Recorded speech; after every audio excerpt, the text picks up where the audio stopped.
No Gimmicks. Hi guys, it's Paul again from No Gimmicks Music, and as promised, we continue our series on music production tutorials and mixing tutorials, and today we're going to talk about the very low end of the track, specifically the 808 bass. We have a mix right here from Revler, Hotter Claps is called. It hasn't been released yet, so I'm just going to play you a tiny bit of it, and please make sure when you listen to the track, use speakers or headphones, otherwise you wouldn't hear anything. So don't listen on an iPhone or iPad or whatever. Frequencies wouldn't appear on those devices. So without further ado, let me play you this little excerpt right here from Revler, Hotter Claps. Let's go. Them fi pack up in a choke him off, remove how much years and them no do nothing remarkable. No youth with a love of the minimum wage, but the jobs are not available. Up to the current them fi pack. Okay, I got my low end category right here. I got 5 elements in it for this mix right here. So I have this bass, 808 bass.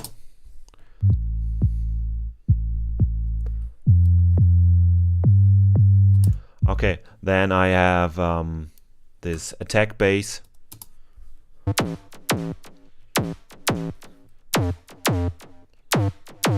And a little thingy right here, I call it the phantom bass, because it's just a little bit on top of the 808. Sounds like this.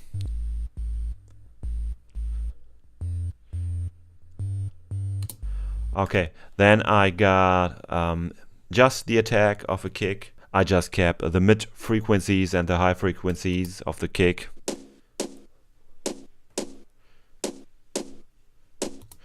Okay, and I got a conga also on there to give it a little attack.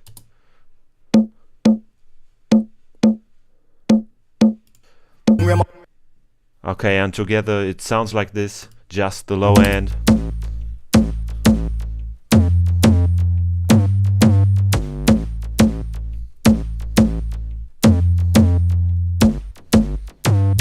So usually when I mix 808 bass, I make sure that it's enough space in the track so it can really stand out. So as you can see, I wiped out those very low frequencies of those other elements right here. So the 808 got enough space in the track. Most of the time the problem with 808 is that it's not audible on smaller devices such as iPads or iPhones or whatever, on which today a lot of people listens to music, sadly, or I don't know, but it's like that today. So you gotta make sure that it's the bass is audible on those devices as well. So let me show you what I did to this 808 right here to make it audible on mainly most devices that you can think of. So I used an imager for keeping this bass just mono. As you can see, those frequencies right here up to 200 Hertz, they're just in mono. After that, I put some R bass on it to get some harmonic distortion. It's like 87 Hertz. That's the frequency. I put harmonic distortion to it.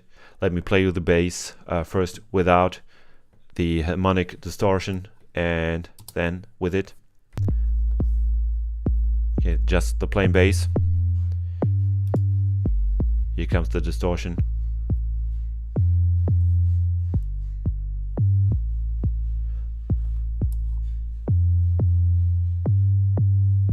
Okay, then I felt the bass could use some more harmonic frequencies on top, so I used this Waves plugin Max Bass.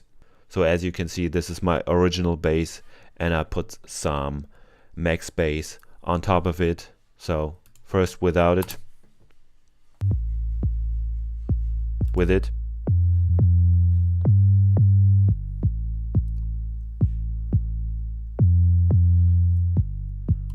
Alright, so it gives the bass extra harmonics in the top regions of the frequency range. So after that, I felt the bass was lacking a bit groove, so I used a gate to cut off those very long notes that the bass is playing. So without the gate first.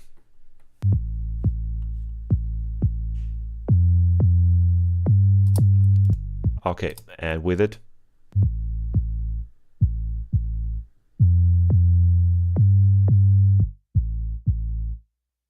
So you can see it stops at some points and the notes are cut off, so the track can breathe a little bit more. And what I also did to this bass right here is some compression. So I paralleled this with the dBX, which means I can use the mix knob right here to define how much of the compressed level I want in my track or in my bass. So I squashed it really hard and sneaked just a tiny bit of this very compressed bass in the original. So without it first.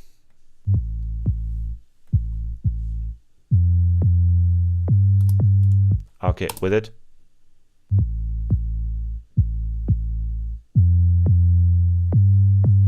So you can overcompress it if you like.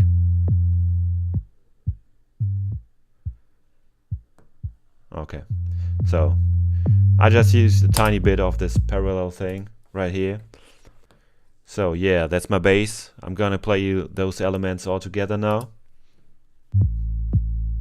Attack bass, phantom bass, kick attack,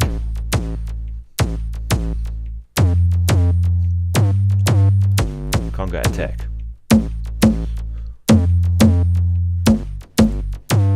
Pack up in a chuck him off, remove how much years and them no do nothing remarkable. No youth with a love half the minimum wage, but the jobs are not available up to the current thing. Okay guys, I hope this was helpful for you.